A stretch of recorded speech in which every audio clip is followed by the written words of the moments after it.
नमस्ते एस्पिरेंट्स, मैं हूं परवेश अत्री, आईआईटी दिल्ली एलुमनस और आप देख रहे हैं मैथ्स विद परवेश। आज हम सोल्व करने वाले हैं जेईई एडवांस 2026 का एक बहुत ही ब्यूटीफुल मैट्रिक्स अलजेब्रा क्वेश्चन।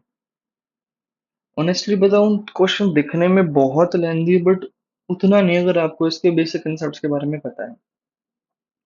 तो क्वेश्चन को मैंने पढ़ा तो हमारे पास क्या दे रखा है कि मैट्रिक्स एम दे रखा है, 2 क्रॉस 2 का मैट्रिक्स है। एम की पावर 26 दे रखा है, जो कि एक मैट्रिक्स बनेगा पी क्यू आर एस। यहाँ पर समीशन ऑफ एम की के इक्वल टू 1 से 26, मतलब मैट्रिक्स के समीशन दे रखा है ए बी सी डी। ठीक है, और हमसे 4 ऑप्शंस पूछे गए हुए हैं कि इनमें से कौन से ठीक होंगे। मल्टीग्रेड हमारे पास क्वेश्चन है, तो मेनली मुझे A B C D P Q R S निकालने हैं। तो सबसे पहले मैं देखता हूँ कैसे करते हैं। तो मैंने देखा कि हमारे पास जो मैट्रिक्स एम दे रखा है वो हमें क्या दे रखा है, 2 -1 1 और 0। मुझे यहाँ पे क्या निकालना है, m की पावर 26। अब जब भी मुझे मैट्रिक्स की हायर पावर निकालनी होती है, बट बड़ी पावर, तो मैं ये सोचता हूँ कि बायनोमियल थ्योरम का यूज कर लो। बट बायनोमियल थ्योरम यूज करना इतना भी आसान नहीं रहेगा। तो हम एक चीज और देखते हैं कि जो मैट्रिक्स है उसको मैं चेंज कर लेता हूँ आइडेंटिटी प्लस निलपोटेंट मैट्रिक्स में। अच्छा, ये क्या बन गया, आइडेंटिटी तो क्या होगा, 1 0 1 0, ये बन गया। और निलपोटेंट हमारे पास अगर मैं देखूं तो हमारे पास क्या बन जाएगा, 1 -1 1 और minus। ये तो आइडेंटिटी मैट्रिक्स है। क्या ये निलपोटेंट है? बिल्कुल है, क्योंकि अगर मैंने इसका डिटरमिनेंट निकालूं तो डिटरमिनेंट हमारे पास क्या आ जाता है, 0 आ जाता है। ओके, अब अगर मुझे m की पावर 26 निकालना है तो ये क्या होगा, i प्लस n की पावर 26, जो कि मेरे पास क्या बनेगा, nc0 i की पावर 26 प्लस nc1 i की power 25 into n plus nc2। अच्छा, n मैं लिख रहा हूँ यहाँ पे, बट n हमारे पास इस क्वेश्चन में कितना दे रखा है, 26, i की पावर 24 n की स्क्वायर प्लस चलता जाएगा 26 सी 26 i की पावर 0 और n की पावर 26। बहुत बढ़िया। अब यहाँ पे निलपोटेंट मैट्रिक्स मुझे क्या पता होता है, देखते हैं। निलपोटेंट मैट्रिक्स की खास बात क्या होती थी कि n की पावर k इक्वल टू क्या हो जाता है, 0। अब हमें वो k निकालना है। तो n, तो ये दे रखा है, n स्क्वेयर क्या होगा, n मल्टीप्लाई n। तो वो कितना हो गया, 1 -1 1 -1 इंटू 1 -1 1 -1। तो ये कितना हो गया, मल्टीप्लाई करूंगा तो मैं 0 0 0 0। ठीक है, मतलब n स्क्वेयर कितना हो गया हमारे पास, 0 मैट्रिक्स। तो ये जितने भी वैल्यूज हैं ये सभी क्या हो जाएंगे हमारे पास, 0 मैट्रिक्स। तो हमारे पास क्या बनता है, आई की पावर 20, आइडेंटिटी की पावर 26 क्या होगा, आइडेंटिटी 26 से 0 इक्वल टू 1, तो ये बना प्लस 26, और यहाँ पर क्या आ जाएगा, 1 -1 1 -1। ओके, ऐड करूँ इनको तो ये क्या होगा, ऐड करने से पहले तो मल्टीप्लाई भी कर लेते हैं। 26 -26 26 और यहाँ पर -26, ये हमारे पास क्या बनता है, m की पावर 26 इज इक्वल टू 27 -26 26, और यहाँ पर हमारे पास कितना आ जाता है, -25। अब m की पावर 26 हमारे पास क्या था, पी क्यू आर एस। तो इस हिसाब से जो मेरे पास p मिलता है, p की वैल्यू कितनी होगी, 27, q की वैल्यू कितनी होगी, -26, r की वैल्यू कितनी होगी, 26, और s की वैल्यू कितनी होगी, -25। तो हम साइड में रख लेते हैं, आगे चलते हैं। हमें एक चीज और निकालनी थी, क्या, m की पावर k और समीशन k इक्वल टू 1 से लेकर 26 तक। ओके, यहाँ पर क्या बचा, हमें निकालना है k इज 1 से 26, m की पावर 26, ये हमारे पास क्या है। अब हम लोग एक चीज देखते हैं, क्या देखते हैं कि जो मेरे पास मैट्रिक्स एम था वो मुझे क्या दे रखा था, 2 - 1 1 0। अच्छा, अगर मैं एम स्क्वेयर निकालूं, एम स्क्वेयर कितना होगा, 2 - 1 1 0। अब ये चीज आपको पेपर में ऑब्जर्व करनी थी। जब आप लोग बहुत प्रैक्टिस कर लोगे तो समझ में आने लग जाएगा कि ये कैसे आता है। तो ये हमारे पास कितना हो गया, 3, 2 × -2 2, और ये कितना हो गया, -1। अच्छा, एम क्यूब निकालूं अगर मैं, तो एम स्क्वेयर में क्या मल्टीप्लाई हो जाएगा, एम।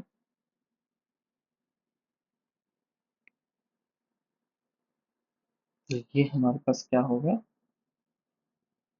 3 × 2 = 6, 6 हमसे 2 गया 4, -3, 4 - 1 3, और -2।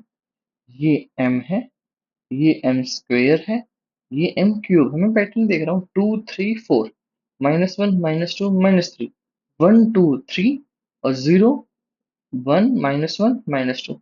तो अगर मैं थोड़ा ऑब्जर्व करूँ तो ये m की पावर k कैसा दिख रहा है मुझे, k +1 -k, k और -k +1, कुछ इस टाइप से ऑब्जर्व किया।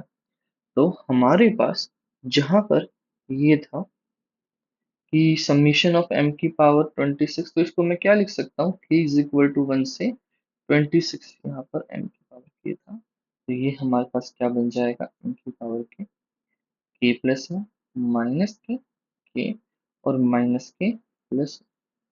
अच्छा, अगर समीशन अंदर जाएगा तो क्या बनेगा, ये समीशन k = 1 से 26, summation k +1 minus summation k = 1 to 26, k summation k = 1 से 26, समीशन -k +1, k = 1 से 20।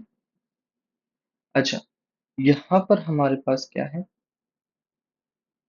एक एक को मैं सोल्व करता हूँ, कि समीशन k +1, k की वैल्यू 1 से 26, तो ये मेरे पास k को 1 पुट करूंगा तो 2 + 3 + अप टू कितना हो जाएगा, 27। एक AP है तो नंबर ऑफ टर्म्स 26 है, तो सम कितना हो गया, n/2, फर्स्ट टर्म प्लस में लास्ट टर्म, दैट इज 13 × 29। तो ये हमारे पास कितना आता है, ये हमारे पास कितना आ जाता है, 377। ओके, देख भी लो। आई होप यहाँ तक आपको समझ में आ गई बात।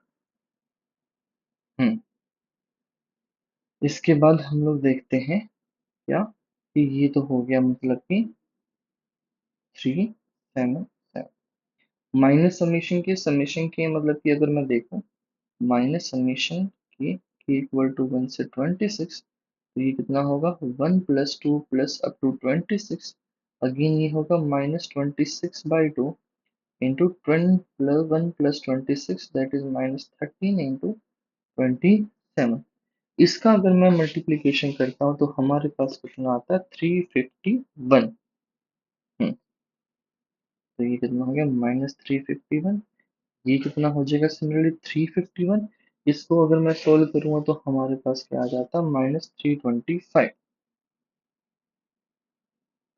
तो इसके हिसाब से अगर मैं देखूं, जो मेरे पास a की वैल्यू हुई, a हमारे पास कितना हो गया, 377, b मेरे पास हो गया -351, c मेरे पास हो गया 351, और d मेरे पास हो गया -325।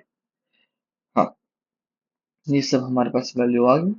अब हम लोग देखते हैं, ऑप्शन ए को भी रहने देते हैं, ऑप्शन बी को देखते हैं, वैल्यू ऑफ इज 378। ठीक है, हाँ, लेकिन हमारे पास ए की वैल्यू 377 थी, तो ये ऑप्शन हमारे पास क्या हो गया, गलत हो गया। अच्छा, for any two given integers m and n, there exist unique integer x and y such that this equation has unique solution। अच्छा, अब ये इक्वेशन क्या होती है उसके बारे में मैं बात करता हूँ। P Q P X plus Q Y equal to 1। P की वैल्यू हमारे पास 27 थी, तो 27 एक्स क्यू -26 था, तो कितना हो जाएगा -26 वाई इक्वल टू आर कितना है 26, तो 26 एक्स -25 वाई इक्वल टू। अगर हमारे पास इसका एक यूनिक सॉल्यूशन है तो इससे मुझे क्या समझ में आता है कि जो डिटर्मिनेंट है कौन सा 27 -26, 26 -25 should be not equal to 0, तभी क्या होगा यूनिक सॉल्यूशन। और ये कितना होगा 27 मल्टीप्लाई -25 -26 मल्टीप्लाई -26, और ये मुझे आराम से देख के लग रहा है कि जीरो नहीं होने वाला, तो ये क्या होगा इसका यूनिक सॉल्यूशन। तो ऑप्शन सी इज करेक्ट।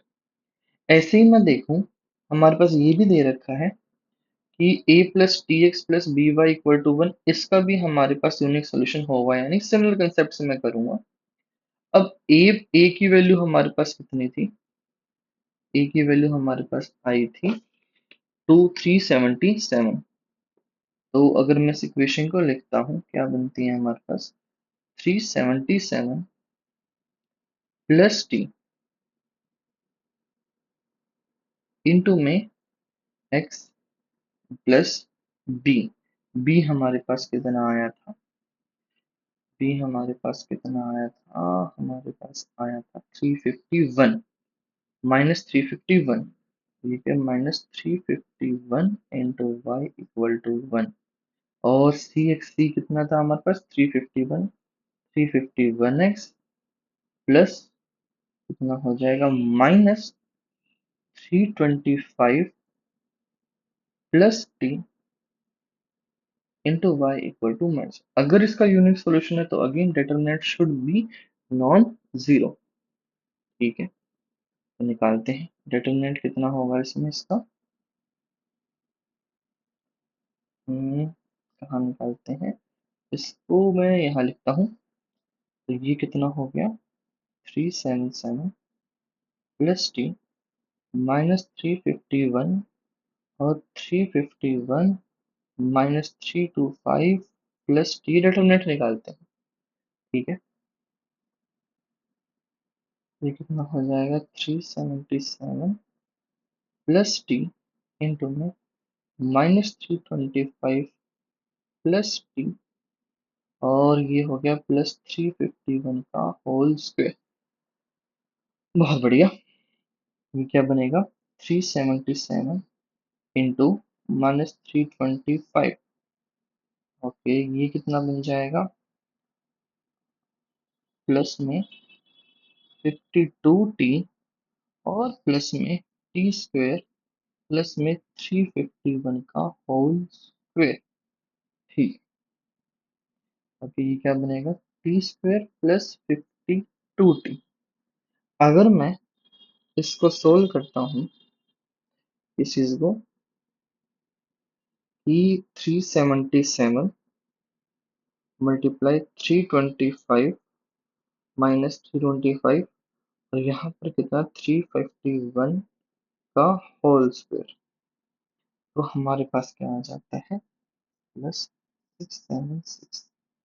अब एक बात समझो, अगर मैंने इसका डिस्क्रिमिनेंट निकाला तो वो कितना होता है b² -4ac, तो 52 का होल स्क्वायर -4 मल्टीप्लाई 676। अच्छा, अगर मैंने यहाँ पर ये निकालता हूँ तो मेरे पास जो वैल्यू आती है वो क्या आती है 0। अच्छा, तो मतलब कि इसका डिटरमिनेंट क्या हो, डिस्क्रिमिनेंट क्या हो गया 0, मतलब ये टर्म क्या हो जाएगी हमारे पास परफेक्ट स्क्वायर। ठीक है, ये क्या हो जाएगी हमारे पास एक परफेक्ट स्क्वायर, जिसकी तो इसकी जो रूट्स होंगी वो क्या होंगी हमारे पास -b/2 है। क्योंकि एक ही रूट होगी, रियल डी जीरो है तो वो भी रूट क्या होगी -b/2 है, तो वो कितनी होगी -52/4, तो मतलब कि ये कितना हो गया -13। तो t इक्वल टू -13 पे तो क्या होगी इसकी एक रूट, बट हमें क्या दे रखा पॉजिटिव रियल नंबर टी है। तो ये कभी भी डिटर्मिनेंट, ये वैल्यू कभी भी जीरो नहीं होंगी, डिटर्मिनेंट कभी भी जीरो नहीं होगा, तो इसका क्या होगा, हमेशा यूनिक सॉल्यूशन। तो ऑप्शन नंबर डी भी हमारे पास क्या हो जाता है, ठीक हो जाता है। अब हमारे पास बचता है ऑप्शन नंबर ए। देख चेक करते हैं। There exist a 2 cross 2 invertible matrix n such that with real and such that mn equal to n। तो इसको लिखते हैं हम लोग। हमें ये दे रखा है कि mn is equal to n multiply 1 1 0 1। एक n रियल मैट्रिक्स हमारे पास एग्जिस्ट करेगा या नहीं करेगा, मेन बात ये है। मान लेते हैं n हमारे पास क्या है, अल्फा बीटा गामा डेल्टा। तो m इंटू n, तो m इंटू n का मतलब क्या हो गया, 2 - 1 1 0 इंटू में alpha beta gamma delta equal to n multiply alpha beta gamma delta, और यहाँ पर 1 1 0 1। अच्छा, जैसे मैंने मल्टीप्लाई किया तो मेरे पास क्या मिलेगा, 2 alpha minus beta, 2 beta minus delta, alpha beta is equal to alpha gamma, alpha alpha plus beta gamma, gamma plus delta. अगर मैं इक्वेट करूं तो अल्फा इज इक्वल टू क्या आ जाता है, gamma, beta is equal to क्या आ जाता है, गामा प्लस डेल्टा। हम्म और हमारे पास फर्स्ट को इक्वेट करता हूँ तो मेरे पास क्या मिल जाता है, 2 alpha minus beta is equal to alpha. ये आई थिंक मैंने गलत लिखा है, तो कितना हुआ, 2 अल्फा माइनस गामा। हाँ, ये हमारे पास दो चीजें आती हैं। तो इस हिसाब से जो मेरे पास n एक मैट्रिक्स बनता है, वो क्या बनेगा, अल्फा, गामा की जगह मैं क्या कर दूं, अल्फा, बीटा की जगह मैं क्या कर सकता हूँ, अल्फा प्लस डेल्टा, यहाँ पर डेल्टा। ये हमारे पास एक मैट्रिक्स बन गया, n बन गया। अब एक बात को नोटिस करो कि हमें ये क्या बताना था कि क्या हमारे पास n एक इन्वर्टिबल मैट्रिक्स होगा। इन्वर्टिबल मैट्रिक्स में क्या होगा, determinant should be not equal to zero. तो इसका डिटरमिनेंट कितना होगा, अल्फा डेल्टा माइनस में alpha multiply alpha plus delta. तो ये कितना हो गया, alpha delta minus alpha delta minus में अल्फा स्क्वायर, जो कि हमारे पास क्या है, ऑलवेज माइनस अल्फा स्क्वायर है। तो ये हमारे पास क्या होगी, हमेशा एक value less than equal to zero. अच्छा, एक और बात नोटिस करो, ये जीरो कब होगी, जब डिटरमिनेंट अल्फा की वैल्यू क्या होगी, जीरो। बट यहाँ पर क्या लिखा हुआ है हमारे पास, देयर एग्जिस्ट। हाँ, तो अगर अल्फा जीरो नहीं है तो हमारे पास एक ऐसा मैट्रिक्स एन एग्जिस्ट करेगा। तो इसका ये ऑप्शन भी क्या हो गया, ठीक हो गया। तो इसका करेक्ट आंसर क्या है, ए सी और डी। अगर आपका भी यही आंसर है तो कमेंट में जरूर बताइएगा। ये क्वेश्चन हाँ लेंदी, बट अगर आप पेशेंस के साथ करते हैं, सोच के करते हैं, तो क्वेश्चन ठीक हो जाता है। इसलिए मैं हमेशा कहता हूँ, think before you calculate. Video helpful लगी हो तो लाइक कीजिए, शेयर कीजिए और मैथ्स विद प्रवेश को सब्सक्राइब कीजिए। मिलते हैं नेक्स्ट प्रॉब्लम में।